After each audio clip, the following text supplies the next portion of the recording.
Hello बच्चों। अभी आप किसके साथ हैं? ईडीएस के साथ, एजुकेशन दिल से। हाँ, एजुकेशन दिल से। ठीक है। तो अगर अभी आप मेरे चैनल पर नए हैं और पहली बार आए हैं तो प्लीज़ लाइक एंड सब्सक्राइब कर ले, जिससे आपको नए से नए चैप्टर्स की या फिर जो भी इंफॉर्मेशन है उसकी इंफॉर्मेशन आपको मिल जाए, मीन्स नोटिफिकेशन मिल जाए। ठीक है। तो वही बात फिर से, एजुकेशन कभी भी करो तो दिल से। ठीक है। अच्छा, तो आज हम चालू करने वाले हैं क्लास 11th का neural control and coordination chapter. ठीक है। तो इससे पहले ही मैंने क्या किया था, अभी न्यूरॉन का जो है, न्यूरॉन का मैंने स्ट्रक्चर आपको 1.5 मिनट की वीडियो थी शायद से, तो न्यूरॉन का स्ट्रक्चर उसमें मैंने आपको बता दिया था, और स्ट्रक्चर के बारे में उसके पार्ट्स पूरा ही मैंने आपको बता दिए। अब आज जो है हम इस चैप्टर को कर लेते हैं। ठीक है। इस चैप्टर में मैं यहाँ तक कराऊंगा आपको, सिर्फ ओनली ब्रेन तक पूरा करा देंगे, ब्रेन के पार्ट्स वगैरह सब कुछ। बाकी जो सेंस ऑर्गन्स है वो मैं अलग अलग, जैसे आई का एक अलग वीडियो बना के दे दूँगा। ठीक है। और उसके बाद जो ईयर का है वो अलग से वीडियो बना के दे दूँगा। ऐसे ही जो सेंस ऑर्गन्स वाले 2-3 पेज बचेंगे उसका मैं अलग अलग, क्योंकि उसमें ज़्यादा इन्फॉर्मेशन है तो मैं ऐसे दूंगा कि जो आगे भी वो काम आए आपके लिए। ठीक है। तो अब हम चैप्टर चालू करते हैं। पीछे वाले पेज पे कुछ नहीं है, इन्फॉर्मेशनल ऐसे ही है, चैप्टर्स के बारे में बता रखा है तो वो आप रीड कर सकते हैं खुद से भी। ठीक है। मैं यहाँ से चालू करता हूँ, न्यूरल सिस्टम। ये भी आप पढ़ ही लें शायद से। The neural system of all animal is compose of highly specialise cell called neurons. ये आपको भी पता है। न्यूरल सिस्टम जो है वो भी किसी एनिमल का किससे, एक न्यूरॉन सेल से फॉर्म्ड हुआ है। और न्यूरॉन सेल कैसे हैं? हाईली स्पेशलाइज्ड, मतलब बहुत फंक्शन है न्यूरॉन सेल। ठीक है। Neuron the neural organization is very simple in lower invertebrate, for example in hydra. हाँ, तो ये बता रखा है कि जो जो जो लो कैटेगरी के ऑर्गेनिज्म है, मतलब नीचे लेवल वाले, पोरीफेरा, हाइड्रा एग्जाम्पल दे रखा है। जैसे hydra, it is compose network of neuron. इसके पास ब्रेन नहीं है, आपको भी पता है। ठीक है ना। The neural system is better organized in insect where a brain is present along with a number of ganglia and neural tissue.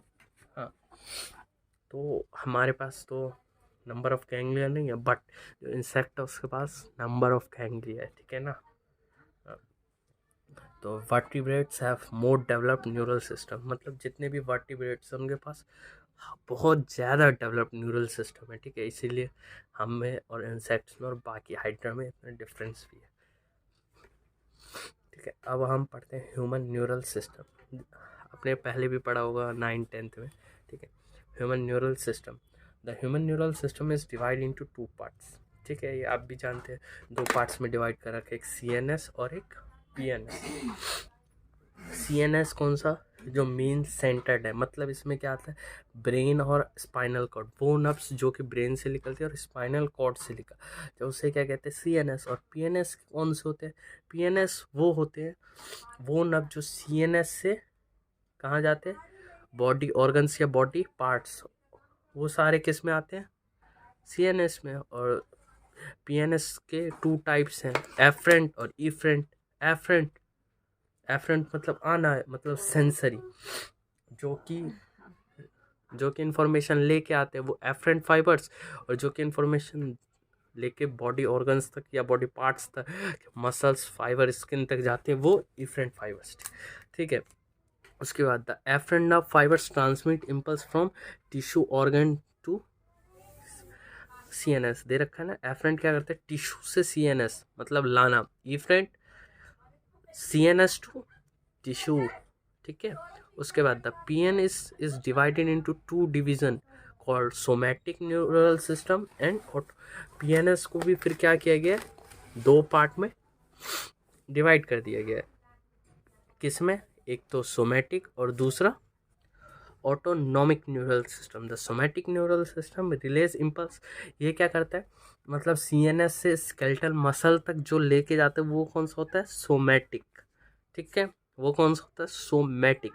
उसके बाद जो ऑटोनॉमिक न्यूरल सिस्टम है, इसमें जो है वो इनवॉलेंट्री, जो भी इनवॉलेंट्री मतलब होता है जो खुद ब खुद काम करते हैं, जैसे हार्ट हो गया, लीवर, इन्हें हम कोई सिग्नल, इन्हें हम तो नहीं बोलते हैं, ऑर्डर तो नहीं देते हैं, दैट्स मीन ये खुद ब खुद काम करते हैं। तो वो सारे किस में आते हैं, ऑटोनॉमिक। ऑटो मतलब खुद ब खुद, इससे भी पता चल जाता है। ठीक है, तो इसमें कौन से आते हैं, सारे इन्वॉलेंट्री ऑर्गन तक जो लेके आते हैं, और कौन से, स्मूथ मसल्स, वो भी हमारे कंट्रोल में नहीं है। ठीक है, वो खुद ब खुद बाय बॉडी कंट्रोल होते हैं। ठीक है, ठीक है। उसका ऑटोनॉमिक न्यूरल सिस्टम के भी टू पार्ट्स है, एक सिंपैथेटिक एंड पैरासिम्पैथेटिक। ये सिंपैथेटिक न्यूरल सिस्टम जो है मेनली इमरजेंसी में काम आता है। ठीक है, इमरजेंसी के वक्त ये वाले न्यूरल सिस्टम, अदरवाइज इसमें इन्वॉलेंट्री, ये भी विदाउट इमरजेंसी भी यूज़ होते हैं, लेकिन बहुत जगह ये इमरजेंसी के वक्त ही यूज़ होते हैं। अब neuron as structural and functional unit of neural system, इसमें मैंने बता दिया है। ठीक है, वो अभी मैंने न्यूरॉन का जो स्ट्रक्चर का 1.5 मिनट का वीडियो डाला उसमें बताया, लेकिन फिर से मैं एक बार, ये रहा डायग्राम। ठीक है, इसका डायग्राम मैंने एक बना भी रखा है, आप बोलो तो मैं दिखा दूँ इसमें भी, एक सेकेंड रुको। स्ट्रक्चर हाँ, तो ये है स्ट्रक्चर ऑफ,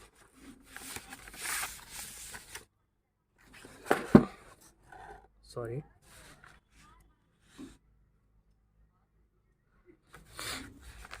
आज थोड़े जो है कैमरा की स्टेबिलिटी में प्रॉब्लम है। देखिए, इसमें देखना है तो इसमें वैसे बुक का डायग्राम ज़्यादा बेस्ट है। ठीक है, इसमें देख लीजिए, जो उसमें समझ में नहीं आएगा यहाँ पे, हाँ आप इसमें देख सकते हैं, क्लियर है। न्यूरॉन का स्ट्रक्चर है, यही स्ट्रक्चरल एंड फंक्शनल यूनिट है किसका, न्यूरल सिस्टम का। ठीक है, ये हमें पता है। ये देखिए, ये क्या है, न्यूरॉन का ये जो है ये सेल बॉडी है। ठीक है, उसके बाद ये जो आपको डॉट डॉट रेड कलर के दिख रहे हैं, ये क्या, निसल्स ग्रेन्यूल्स। और ठीक है, ये क्या है, डेंड्राइट, ये न्यूक्लियस, ये जो है ये शोवान सेल्स, ये एक्सोन जा रहा है। ठीक है, एक्सोन। अच्छा, तो अब हम जो मेन बात है, उसके बाद myelin sheath, node of Ranvier. ठीक है, और उसके बाद axon terminal, last part synaptic knob. ये बस इसमें इतना ही है। अब मैं इसे थोड़ा डिटेल में फिर से बता देता हूँ। डेंड्राइट्स आपको बता रखा है, यहाँ पे डेंड्राइट्स में निसल ग्रेन्यूल्स प्रेजेंट होते हैं, और इसीलिए निसल्स ग्रेन्यूल्स की वजह से ये क्या है, ग्रे अपीयरेंस शो करता है। ठीक है, एंड प्रोटीन सिंथेसिस में मदद करता है निसल ग्रेन्यूल्स। ठीक है ना। उसके बाद ये सेल बॉडी, उसके बाद ये न्यूक्लियस, पता ही आप, सेल बॉडी में भी निसल्स ग्रेन्यूल्स होते हैं। ठीक है, ये पूछा भी जाता है, where is Nissl's granules present in neuron, तो dendrites and cell body, axon में प्रेजेंट नहीं होते हैं निसल्स ग्रेन्यूल्स। ठीक है, उसके बाद यहाँ पे आते हैं शोवान सेल्स। ये किस चीज़ में मदद करते हैं, ये माइलिन शीट फॉर्म करने में मदद करते हैं। ठीक है, माइलिन शीट फॉर्म करने में कौन मदद करते हैं, शोवान सेल्स। उसके बाद माइलिन शीट यहाँ पे शो रहा। फिर नोड ऑफ रेनबियर क्या होता है, बिटवीन टू माइलिन, जो ये दो है। ठीक है, एक ये बीच के गैप को हम क्या कहते हैं, इस बीच के गैप को नोड ऑफ रेनबियर। ठीक है, उसके बाद ये एक्सोन टर्मिनल, और ये सिनेप्टिक नोब आपको दिख ही रहा है, बल्ब लाइक स्ट्रक्चर। ठीक है, उसके बाद यहाँ पे कुछ दे रखा है, ये भी बता ही देते हैं, डिफरेंट टाइप्स ऑफ न्यूरॉन्स। ठीक है, यहाँ पे हमें दे रखा है 3 टाइप्स बता रखा है, मल्टीपोलर, बाइपोलर, यूनिपोलर, बस यही 3 टाइप दे रखा है। Unipolar, cell body with 1 axon only, found usually in embryonic stage. हाँ, ये पूछा भी जाता है कि जो यूनिपोलर कहाँ पाए जाते हैं, तो एम्ब्रियोनिक स्टेज में पाए जाते हैं। उसमें क्या होता है, सिर्फ सेल बॉडी होगी और ओनली वन एक्सोन होगा और कुछ नहीं। बाइपोलर कौन से होंगे, जिसमें एक एक्सोन होगा और एक ही क्या होगा, डेंड्राइट। ये कहाँ पे, हमारे आई में पाए जाते हैं, रेटिना ऑफ आई, ठीक है। उसके बाद मल्टीपोलर, मल्टीपोलर वन एक्सोन और ये क्या है, मैनी टू और मोर डेंड्राइट्स, ये एक तरीके से मल्टीपोलर न्यूरॉन है, ठीक है ना। तो ये हमारी बाकी सेरिब्रल कॉर्टेक्स में पाया जाता है, ठीक है। उसके बाद ये मैंने बता ही दिया एक्सोन। अच्छा, जो है एक और चीज़ बताना था, myelinated and non myelinated. Myelinated means जहाँ पे माइलिन शीट फॉर्म हो, मतलब प्रेजेंट है। नॉन माइलिनेटेड यहाँ पे दे रखा है, इसलिए मैं बता रहा हूँ माइलिनेटेड एंड नॉन माइलिनेटेड यहाँ पे दे रखा है। तो माइलिनेटेड जहाँ पे myelin sheath present or myelinated, non-myelinated myelin sheath is not present on axon। And ये ज़रूरी नहीं है कि नॉन माइलिनेटेड है तो शोवान सेल एब्सेंट हो, शोवान सेल फॉर्म करते हैं but show cell non myelinated axon में भी प्रेजेंट होते हैं, ठीक है। बाकी ये कुछ नहीं है, कॉमन नहीं है, एक बार रीड करना, ठीक है। हाँ, तो ये अब आप पूछोगे कि शोवान यहाँ पे वो दिख गया मुझे। हाँ, तो शोवान सेल कहाँ फॉर्म नहीं करते, पीएनएस के अंदर मेनली जो है वो माइलिन शीट फॉर्म नहीं करते हैं, ठीक है। माइलिन शीट एक और होता है, वो एक और माइलिन शीट फॉर्म अगर शोवान सेल नहीं करते तो कहीं कहीं पे क्या है, ओलिगोडेंड्राइट सेल भी क्या करते हैं, माइलिन शीट फॉर्म करते हैं, ठीक है। अब यहाँ पे आता है generation and conduction of nerve is impulse, ठीक है। अगर आपको मैं कह रहा हूँ, अगर आपको कोई भी कहीं पे भी डाउट एंड प्रॉब्लम आए या कुछ पूछना हो तो प्लीज़ कमेंट बॉक्स में मैसेज करें, अपना मैसेज पिन करें, जिससे मैं आपको आंसर दे पाऊँ और मुझे भी फीडबैक मिलेगा कि जो हाँ मैं सही तरीके से आपको समझा पा रहा हूँ या नहीं, ठीक है। उसके बाद यहाँ पे नर्व इम्पल्स जो है वो जनरेट मतलब कैसे बनता है और फिर कैसे फॉर्म होता है, तो इसे रीड करना चाहो तो रीड करेंगे या मैं आपको जो है वो यहीं पे समझा देता हूँ। देखो यहाँ पे समझेंगे बेस्ट है, ठीक है, लेकिन हम शुरू से ही चलते हैं, यहीं से रीड करते हुए चलते हैं, ठीक है। न्यूरॉन है excitable cells because their membranes are in a polarized state, polarized जहाँ पे नेगेटिव पॉजिटिव चार्ज होते हैं प्रेजेंट, उससे क्या कहते हैं, पोलराइज, ठीक है। Different types of ion channels are, इसमें देखो अलग अलग तरीके के क्या डिफरेंट टाइप्स ऑफ चैनल्स के यहाँ पे प्रेजेंट है। वो चैनल क्यों प्रेजेंट है, फॉर सोडियम, जो पोटेंशियल डिफरेंस क्रिएट करने में इनका भी बहुत बड़ा रोल है इन चैनल्स का, ठीक है। इसकी वजह से न्यूरॉन जो है वो एक्साइटेबल सेल्स मीन्स पोलराइज्ड भी रहते हैं, डीपोलराइज्ड भी इन्हीं चैनल्स की मदद, सॉरी, हाँ, तो मैं क्या कह रहा था, एक्साइटेबल सेल्स ये पोलराइज्ड फॉर्म में होते हैं, मतलब जिस पे positive and negative charge difference हो, ठीक है, और जो मेंटेन रहता है उसे पोलराइज्ड कहते हैं। और जब ये मेंटेन्स हो जाएगा मतलब नेगेटिव पॉजिटिव चार्ज हो जाएंगे, कहीं नेगेटिव कहीं पॉजिटिव, तो ये डीपोलराइज्ड हो जाएगा, ठीक है। तो इनमें मदद कौन करते हैं, चैनल्स, ठीक है। सोडियम पोटेशियम चैनल्स का बहुत बड़ा रोल है, calcium channel, chlorine channel, different types of channels होते हैं, ठीक है। These ion channels are selective मतलब कि चैनल्स क्या है, जिस चीज़ का चैनल होगा उस चीज़ के लिए क्या होगा, परमेबल, और बाकी चीज़ के लिए इम्परमेबल। डिफरेंट आयंस के लिए डिफरेंट चैनल्स एंड फिर देयर पर जो परमेबल है वो भी डिफरेंस होगा, किसी के लिए कुछ परमेबल, किसी के लिए कुछ, ठीक है। When neuron is not conducting any impulse, जब वो कोई भी इम्पल्स कंडक्ट नहीं कर आता तो रेस्टिंग मतलब रेस्ट है, कुछ नहीं कर रहा है, ठीक है। The axonal membrane is comparatively more permeable to potassium ions, यहाँ पे बताया गया है। देखो अगर आप मैं आपको फ्लो में बताता हूँ, आप रीड कर लेना या मैं उसके बाद रीड कर दूंगा, ठीक है। जब रेस्टिंग होते क्या, रेस्टिंग मतलब कोई भी स्टिमुलस बाहर से नहीं आए, रेस्टिंग पोजीशन पे जो होती है वो जो है एक्सोनल मेम्ब्रेन, मतलब इस मेम्ब्रेन के अंदर जो होगी वो क्या होंगे, पोटेशियम आयंस ज़्यादा होंगे कंपैरेटिवली टू सोडियम आयंस, ठीक है। और पोटेशियम आयंस बाहर से आएंगे, सोडियम आयन नहीं आएंगे, ठीक है। Similarly the membrane is impermeable to negatively charge proteins present in the axoplasm. इसके अंदर, एक्सोन के अंदर जो एक्सोप्लाज्म है उसमें क्या है, नेगेटिव चार्ज प्रोटीन्स जो वो प्रेजेंट होते हैं द एक्सो। और इसीलिए अंदर की साइड क्या होता है, एक्सोनोमल मेम्ब्रेन के अंदर साइड क्या होता है, इनसाइड नेगेटिव चार्ज होता है रेस्टिंग पे, और आउटसाइड क्या होता है, पॉजिटिव चार्ज, ठीक है। उसके बाद the axoplasm inside the axon contains high अभी बताया कि यहाँ पे क्या होता है, रेस्टिंग पोजीशन में कंसंट्रेशन ऑफ पोटेशियम ज़्यादा होता है, ठीक है, and negative charge proteins and low concentration of sodium. In contrast the fluid outside the axon, ये बता रखा है कि बाहर क्या होगा, पोटेशियम का लो होगा और कंसंट्रेशन किसका ज़्यादा होगा, सोडियम का, ठीक है। This ionic gradients across the resting membrane are maintained by the active transport of ions by the sodium potassium pump. Resting के टाइम पे ये जो है मेंटेन किसकी वजह से होता है, सोडियम पोटेशियम पंप की वजह से। किसकी वजह से, सोडियम पोटेशियम पंप। अब देखिए इस पे नहीं, मैं इसी पे समझाऊंगा बुक पे, खराब बताइए, लाइक हमारा यहाँ पे समझा रहा हूँ।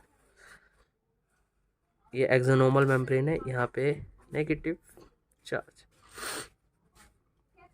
ये मान लो सोडियम पोटेशियम पंप है। तो जब सोडियम के अंदर से 3 आयन आएंगे ना, तब क्या होगा, पोटेशियम के 2 आयन कहाँ जाएंगे, अंदर जाएंगे, ठीक है। और यहाँ पे जो होते हैं उसके बाद अंदर जो होते हैं वो नेगेटिव चार्ज क्या होते हैं, ये प्रोटीन्स होते हैं। इसीलिए सोडियम अंदर जा रहा है तो सोडियम का ये बाहर का फ्लूइड है मेम्ब्रेन के बाहर का, तो इधर क्या होगा, पॉजिटिव चार्ज होगा, देखना है ना आपको, सॉरी। इधर क्या होगा, बाहर की तरफ पॉजिटिव चार्ज। ये रेस्टिंग कंडीशन है, क्या है, रेस्टिंग।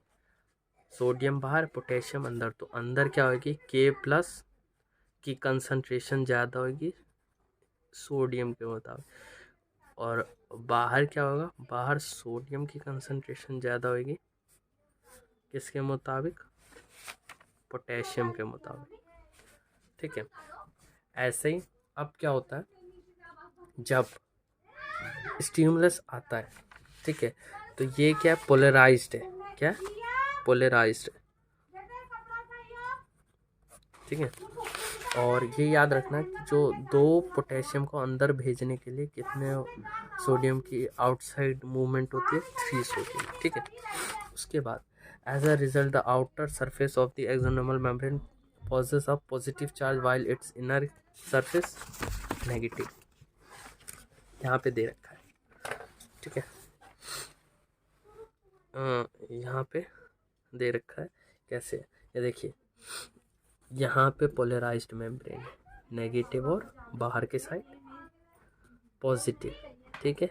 अब जब रेस्टिंग पोटेंशियल हटता है, कोई स्टिमुलस आता है, तो क्या होता है, एक्शन पोटेंशियल जनरेट होता है, ठीक है। इम्पल्स आएगा, अभी एक्शन पोटेंशियल स्टिमुलस जनरेट होगा, वो अभी आगे ट्रांसमिशन ऑफ इम्पल्स में हम आपको बताएंगे कैसे होता है, ठीक है। तो जब एक्शन पोटेंशियल जनरेट होता है, कोई भी स्टिमुलस बाहर से कोई भी सिग्नल रिसेप्टर आएंगे, ठीक है, वो क्या करेंगे, फिर सोडियम आयन को अंदर भेजेंगे, ठीक है। सोडियम आयन अंदर आएंगे तो क्या होगा, पॉजिटिव चार्ज अंदर इंक्रीज होगा, तो मेम्ब्रेन की पोलैरिटी क्या हो जाएगी, रिवर्स, मीन्स यहाँ पे प्लस चार्ज और इधर नेगेटिव, तो इस कंडीशन को क्या कहते हैं, डीपोलराइज, ठीक है। और फिर इसे एक्शन पोटेंशियल जनरेट करना भी कहते हैं, तो इसीलिए यहाँ पे दे भी रखा है, it becomes negatively charged and there is polarized. The electrical potential difference across the resting plasma membrane is called as the resting potential. ये rest time पे when a stimulus is applied, हाँ सही है, when a stimulus is applied at a site on the polarized membrane, the membrane at the site becomes freely permeable to sodium। मतलब अभी क्या था, sodium में सोडियम की कंसंट्रेशन आउटसाइड क्या थी, ज़्यादा थी, और इनसाइड क्या थी, कम थी। यहाँ पे हमने देखा, और पोटेशियम की बाहर कम थी और अंदर ज़्यादा थी। अब क्या होगा, जब स्टिमुलस आएंगे तो इम्पल्स क्रिएट होना चालू होगा। तो अब देखिए, अब क्या हो जाएगा, सोडियम के लिए चैनल जो है वो खुल जाएंगे, सोडियम के चैनल्स खुल जाएंगे और सोडियम का इनसाइड मूवमेंट चालू हो जाएगा। और यहाँ पे कौन से चार्ज जनरेट हो जाएंगे, प्लस, जो कि अंदर क्या थे, नेगेटिव, और बाहर नेगेटिव। अब देखिए, अब concentration of potassium inside decrease होगी और सोडियम इंक्रीज होगी, और बाहर पोटेशियम इंक्रीज होगा, सोडियम का कंसंट्रेशन डिक्रीज होगा in the case of depolarization या फिर एक्शन पोटेंशियल। ठीक है, यहाँ पे आप रीड कर लेते हैं। This leads This leads to a rapid influx of sodium followed by the reversal of the polarity। अभी बताया रिवर्स हो जाती है। At that site, the outer surface of the membrane becomes negatively charged and the inner side becomes positively charged। The polarity of the membrane at the site A is thus reversed and hence depolarized। ठीक है, क्या कहते हैं, depolarized हो जाता है। उसके बाद electrical potential difference across the plasma membrane at the site A is called the action potential. यहाँ पे हम देखेंगे, ये क्या हमारा साइट है, इसी को कहते हैं हम एक्शन पोटेंशियल, और ये मेम्ब्रेन कैसी है, डीपोलराइज्ड। ठीक है, फिर उसके बाद क्या होगा, पढ़ते हैं, रीड करते हैं। Which is in fact termed as a nerve impulse at site immediately ahead the axon membrane has a positive charge on the outer surface and a negative charge on its inner surface। as a result a current flow on the inner surface from A to B। अब क्या होगा, ये देखिए, ये polarized है, current positive to negative flow करेगा। ये भी क्या हो जाएंगे, अब ये नेगेटिव से पॉजिटिव हो जाएंगे। ठीक है, ये नेगेटिव से पॉजिटिव हो जाएंगे और ये पॉजिटिव से नेगेटिव हो जाएंगे, और पॉजिटिव चार्ज इधर चला जाएगा। ठीक है, तो ये डीपोलराइज्ड अब यहाँ आ जाएगा, और ये क्या हो जाएगा, अब ये रीपोलराइज्ड, मतलब वापसी से अपना पहले बन जाएगा नेगेटिव, अंदर नेगेटिव, बाहर पॉजिटिव। इसमें पूरा डायग्राम दे नहीं रखा पहले आप इसका मैं इसी पे समझाता हूँ। देखिए, ये मेम्ब्रेन है। ठीक है, बाहर क्या था, पॉजिटिव चार्ज था, अंदर नेगेटिव चार्ज, पहले ऐसा था। ठीक है, उसके बाद यहाँ पे क्या हुआ,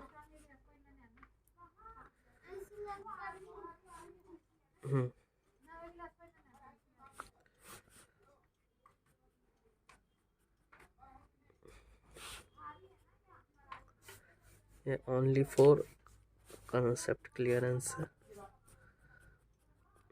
देखिए, ये पहले पोलराइज्ड था। ठीक है, मैं यहाँ से, ये अभी मत देखिए, ये डीपोलराइज्ड हुआ मेम्ब्रेन। ठीक है, डीपोलराइज्ड होगा तो ये क्या होगा, ये यहाँ से यहाँ करंट फ्लो होगा, ये साइड ए, ये साइड बी, यहाँ से यहाँ करंट फ्लो होगा, और ये यहाँ से यहाँ।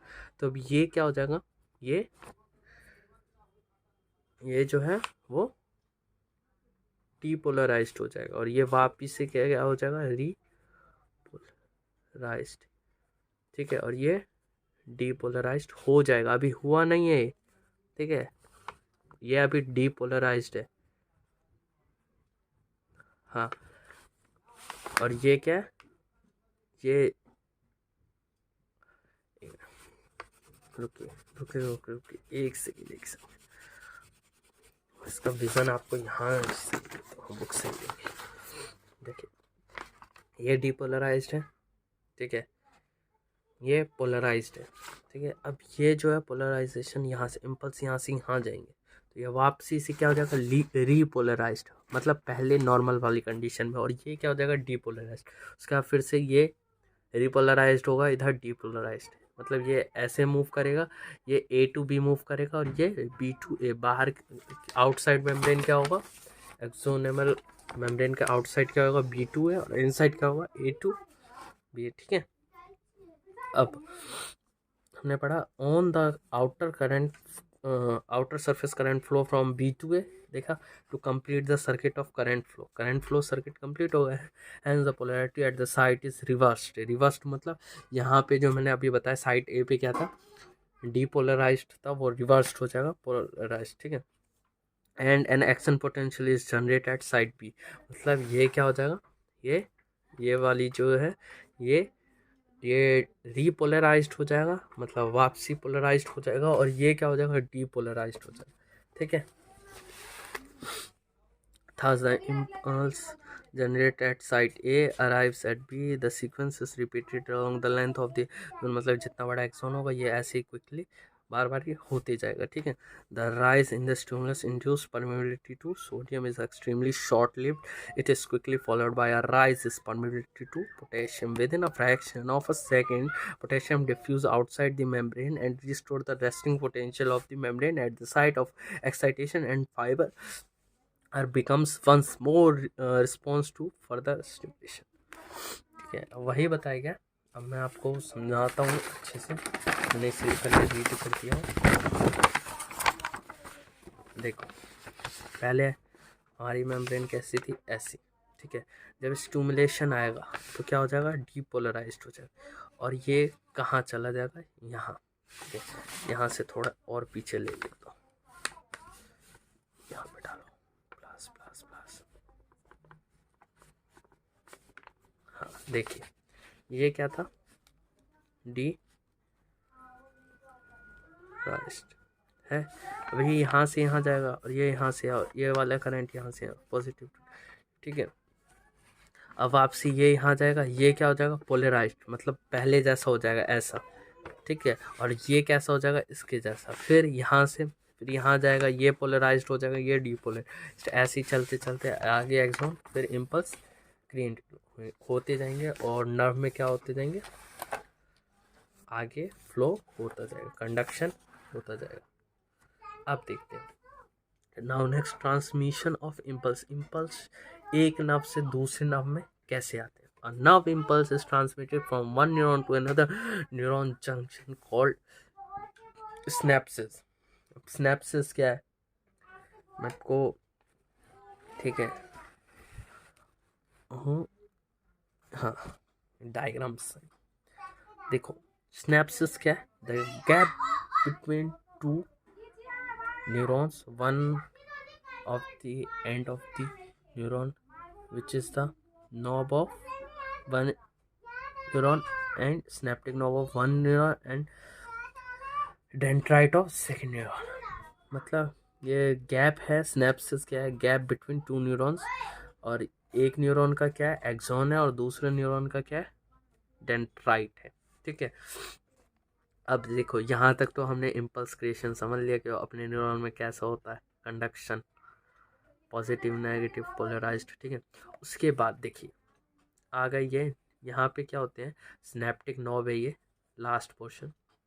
इसमें क्या होते हैं, न्यूरो ट्रांसमीटर्स होते हैं एक वेसाइकल के अंदर। ठीक है, इस वेसाइकल के अंदर इसे क्या कहते हैं, सिनेप्टिक वेसाइकल कहते हैं। ये रहा दे रखा है, सिनेप्टिक वेसाइकल कहते हैं। इसके अंदर क्या होते हैं, neuro transmitters.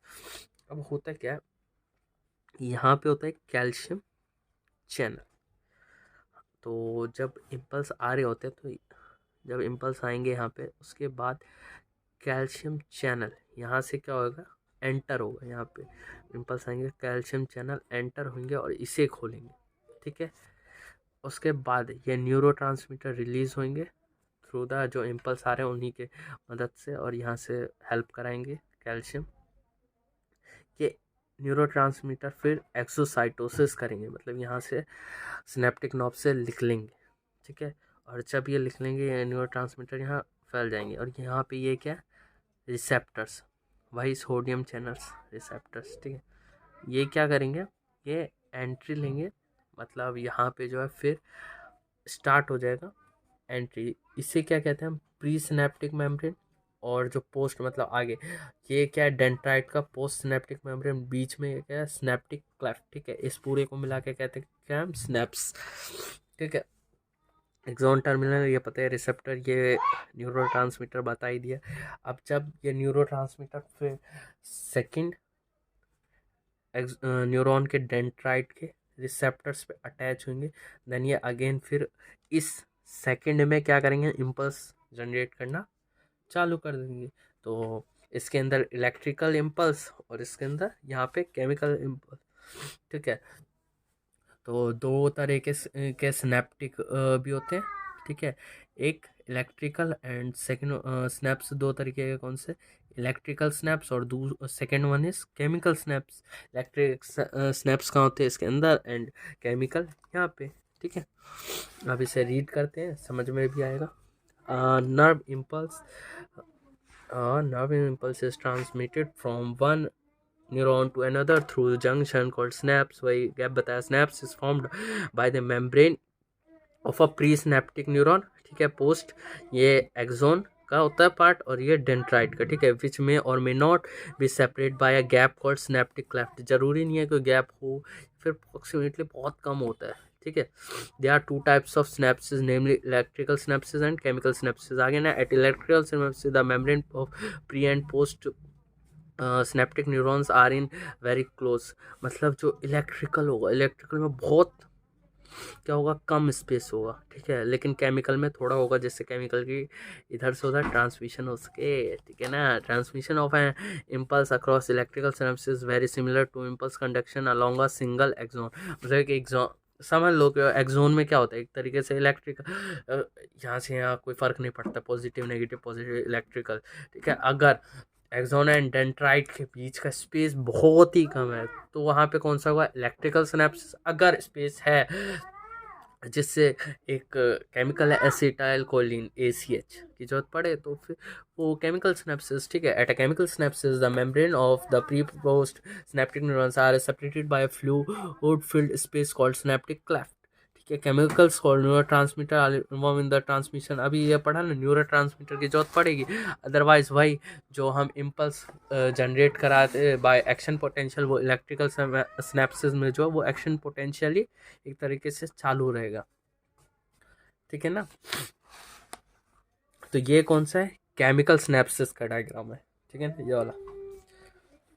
The axon terminal contain vesicle filled, ये बताइए दे न्यूरो ट्रांसमीटर। ठीक है, वो आप रीड कर लेना, उसमें और कुछ खास है नहीं। Membrane and release their neuro transmitter in the synaptic cleft, ये बता दिया क्यों क्या करते हैं, कि न्यूरो ट्रांसमीटर को सिनेप्टिक क्लेफ्ट में भेजते हैं, फिर जो पोस्ट सिनेप्टिक क्लेफ्ट है वहाँ पे रिसेप्टर्स होते हैं, वहाँ पे जाके न्यूरो ट्रांसमीटर अटैच होते हैं, और फिर अगेन जो है वो न्यूरो ट्रांसमीटर जब अंदर जाएंगे तो एक्शन पोटेंशियल जनरेट करेंगे, और देन इम्पल्स के थ्रू इलेक्ट्रिकल इम्पल्स जनरेट होकर फिर जो है डेंड्राइट से सेल बॉडी से एक्सोन, और एक्सोन से फिर नेक्स्ट न्यूरॉन में, फिर इसी प्रोसेस के थ्रू आगे बढ़ता जाएगा। ठीक है, और ऐसे मतलब जो इनहिबिटरी रोकने का भी ऐसे होता है, एक्साइटेटरी भी ऐसे ही है। ठीक है, अब आते हैं हम CNS, सेंट्रल न्यूरल सिस्टम। ठीक है, the brain is the central information processing organ of our body, CPU like, and acts as a command and control system। It controls the voluntary movement, balance of the body। हाँ, एक और बात, अगर अभी तक इसमें कुछ डाउट है तो प्लीज़ कमेंट सेक्शन में ज़रूर पूछें, जिससे इससे मुझे भी पता चलेगा कि वीडियोस में कुछ तो जान है, कुछ तो बच्चों को समझ आ रहा है, इसीलिए वो क्वेश्चन पुट अप कर रहे हैं। ठीक है, और मैं भी ऑफ कोर्स ज़रूर आपके क्वेश्चंस का रिप्लाई दूंगा। ठीक है, और अगर कुछ जेन्युइन डाउट होगा तो मैं नेक्स्ट वीडियोस के लिए अलग से 1-2 मिनट का, जितने मिनट है डाउट क्लियर हो ज़रूर बना के डालूंगा। ठीक है, तो नाउ दोबारा चालू कर देते हैं। Central neural system, the brain is the central information processing organ of our body and acts as command and control. It controls, पता ही है ब्रेन क्या करता है, बैलेंसिंग में है। ठीक है, वॉलेंट्री इनवॉलेंट्री सारे काम जो ब्रेन से ही है, इतना तो पता ही है ना। हाँ ठीक है, तो ये सब पढ़ने की जरूरत नहीं है, ये सब रीड कर लेना। इमोशन इंटर सब कुछ हमारा ब्रेन ही करता है, ब्रेन नहीं है तो कुछ नहीं है। The human brain is well protected by the skull. ये पता ही है। Inside the skull, the brain is covered by cranial meninges, consist of an outer layer called, देखो हमारा ब्रेन पहले सबसे ऊपर क्या होगा, इसके ऊपर स्कल होगा। यहाँ पे सबसे ऊपर क्या होगा, एक स्कल होगा, ठीक है। उसके स्कल के नीचे क्या है, क्रेनियल मैनिंग्स है ना, मीन्स 3 लेयर, ठीक है। आउटर लेयर है, 3 लेयर्स हैं, प्रोटेक्ट भी करते हैं ये, ठीक है। और फिर शॉक से भी प्रोटेक्ट कराते हैं, ठीक है। सबसे आउटर लेयर जिसे हम क्या कहते हैं, ड्यूरामेट, ठीक है। उसके बाद थोड़ा मिडल लेयर एर्कनोइड, एर्कनोइड के बाद थोड़ा सा स्पेस होता है, ठीक है, थोड़ा सा स्पेस होता है। वो जो कि स्पेस किसके बीच में, इनर लेयर जो है वो पियामेटर, एर्कनोइड एंड पियामेटर के बीच में स्पेस होता है, कैविटी होती है। उस कैविटी में एक फ्लूइड भी होता है जिसे कहते हैं CSF, ठीक है। CSF फ्लूइड होता है, क्या होता है, CSF फ्लूइड मेनली जो है वो शॉक प्रिवेंटर है, ठीक है ना, शॉक से बचाता है। उसके बारे में नहीं दे रखा, तो अगर डिटेल जाननी हो तो बता देना। सेरिब्रो स्पाइनल फ्लूइड, हाँ फुल फॉर्म यही है, ठीक है। और बाकी वो शॉक प्रिवेंटर है, ठीक है। फोर ब्रेन, उसके बाद the brain can be divided into 3 major parts, fore brain and mid brain and hind brain, ठीक है। ये पहले भी पढ़ा है। ब्रेन को 3 पार्ट्स में बांटा गया है, fore brain, mid brain and hind brain. Fore brain का पार्ट जो है सबसे पहले हम वही पढ़ेंगे, सेरिब्रम, थैलमस, हाइपोथैलमस, ठीक है। अब सेरिब्रम को 2 पार्ट में बांट रखा है, तो उसी को क्या कहते हैं हम, सेरिब्रल हेमिस्फीयर। मैं इसी के माध्यम से ये जो पूरा है ये पूरा मैं बता दूंगा, ठीक है। उसके बाद रीड कर लेंगे तो ज़्यादा बेटर होगा। तो ये बताई दिया, पहले स्कल होगा, ठीक है, बोन प्रोटेक्शन करता है। उसके बाद क्रेनियल मेनिंजेस होंगे, मतलब 3 layers which is dura mater outside की तरफ, फिर मिडल लेयर क्या है, एर्कनोइड, और उसके बाद क्या है, पियामेटर।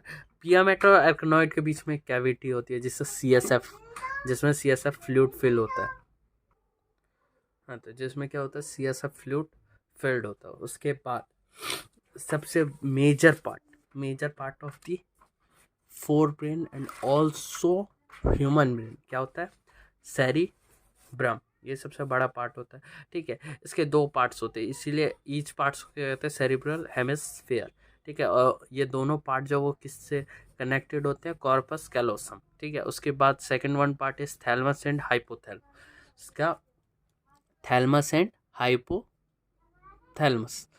अब देखो, सेरिब्रम है, सेरिब्रम का जो आउटर पार्ट होता है, ठीक है, आउटर पार्ट को, बाहरी पार्ट को हम क्या कहते हैं, सेरिब्रल कॉर्टेक्स, ठीक है। और इनर पार्ट को मेडुला, सभी आउटर पार्ट को कॉर्टेक्स, इनर पार्ट को मेडुला, ठीक है। अब जो आउटर पार्ट होता है, जो सेरिब्रम का आउटर पार्ट होता है, उसे हम क्या बोलते हैं, सेरिब्रल कॉर्टेक्स। अब उसमें क्या होता है, उसमें प्रोमिनेंट फोल्ड्स, ये जो फोल्ड्स दिख रहे हैं यही है, ठीक है। इसमें जो है सबसे ज़्यादा ग्रेइश अपीयरेंस होता है। क्यों ग्रेइश अपीयरेंस? इसलिए होता है क्योंकि इसमें कौन से होते हैं, न्यूरॉन्स के ये पार्ट होते हैं, 1 मिनट दिखाऊं मैं आपको, ये वाला पार्ट होता है सबसे ज़्यादा, ठीक है। और मेड्यूला में ये वाला पार्ट होता है, इसीलिए मेड्यूला वाइट दिखता है और ये ग्रे दिखता है। ग्रे पता है, निसल्स ग्रेन्यूल्स ग्रे अपीयरेंस देते हैं, ठीक है। एक सेकेंड,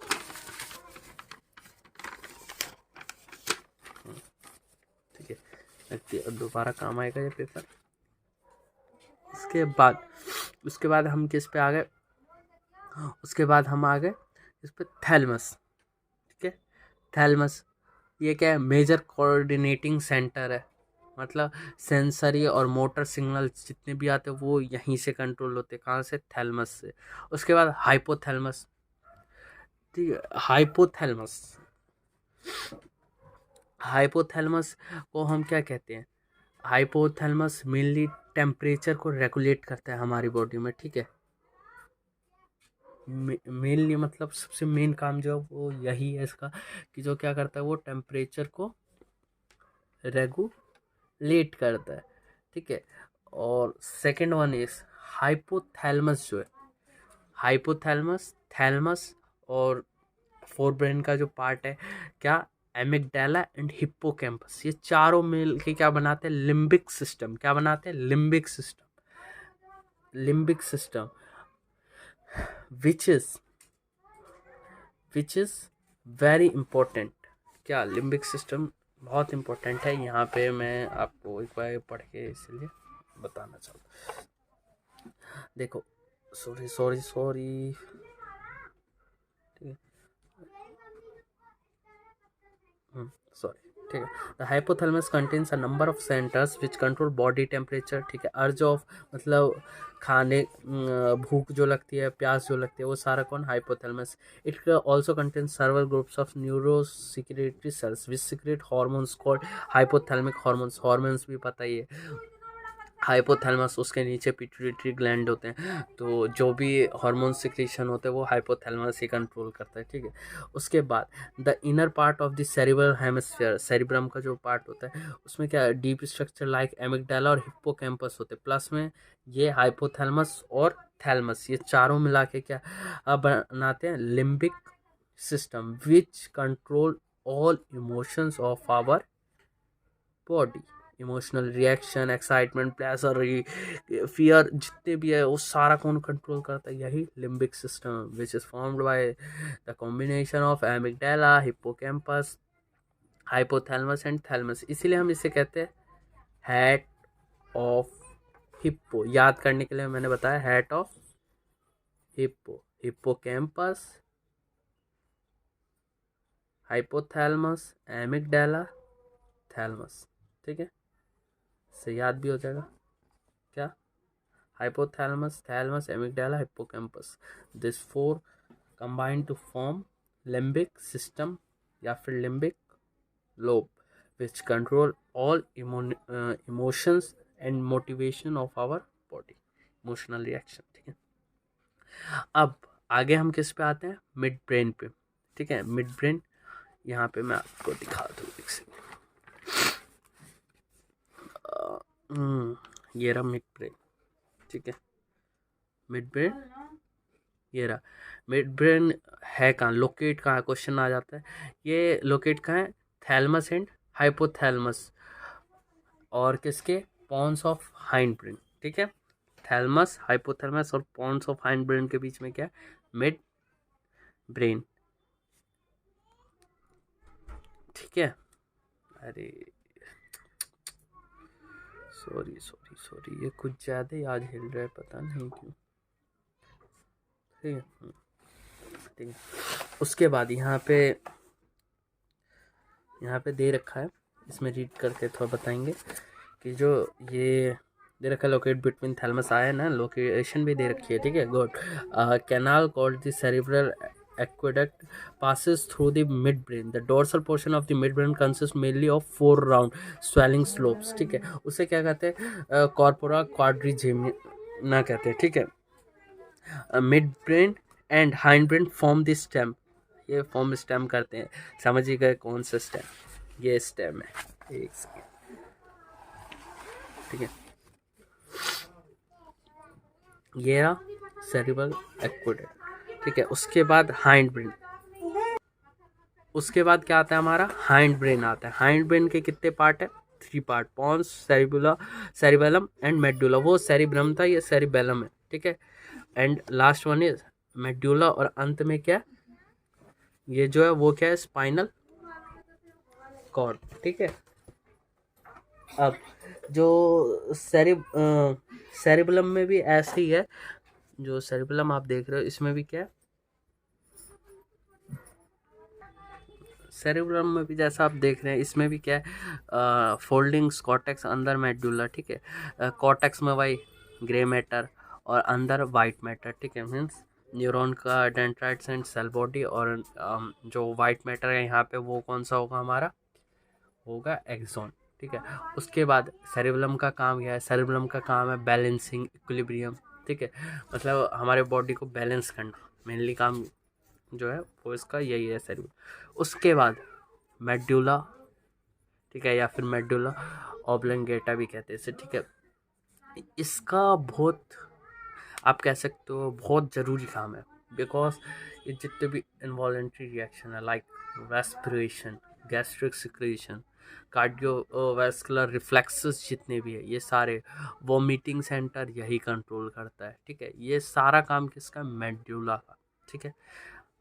अब आप समझ गए, बस ब्रेन का इतना ही है। बाकी एक बार मैं रीड कर देता हूँ यहाँ पे हाइंड, अरे अरे अरे अरे अरे, sorry, sorry. The hindbrain comprises pons, cerebellum, and medulla. Also called the medulla oblongata. Pons consist of fiber tract that interconnect different region. Pons क्या करता है, वो different region को connect करता है, ठीक है, ब्रेन के डिफरेंट पार्ट्स को आप कह सकते हैं। Cerebrum has very convoluted surface in order to provide the additional space for many more neurons. The medulla of the brain is connected to the spinal cord, दे रखा है ना, ठीक है। The medulla contains centers which control respiration, cardiovascular reflexes, gastric secretion, दे रखा है। उसके बाद, ठीक है, उसके बाद ये आई वगैरह है। इसका मैं सेपरेट आई का और जो ईयर का, इसका मैं एक सेपरेट लेक्चर दूंगा जिसमें आप अच्छे से मैं इनको बताऊंगा, ठीक है। तो इसका तो अब यहीं पे एंड करते हैं, ठीक है। अच्छा, तो अगर आपको कुछ पूछना है तो प्लीज़ कमेंट बॉक्स में कमेंट करें, और ये समझ में आए तो फीडबैक दे, लाइक करें, सब्सक्राइब करें, जिससे मैं भी मोटिवेट हूँ और आगे नेक्स्ट ऐसे ही रिवीजन चैप्टर्स की कराता रहूँ आपको, ठीक है। अगर आपने अभी तक मेरे चैनल को लाइक एंड सब्सक्राइब नहीं किया तो प्लीज़ कर ले, ठीक है। थैंक्स फ्रेंड्स, आपका स्वागत है एडीएस पे, थैंक यू।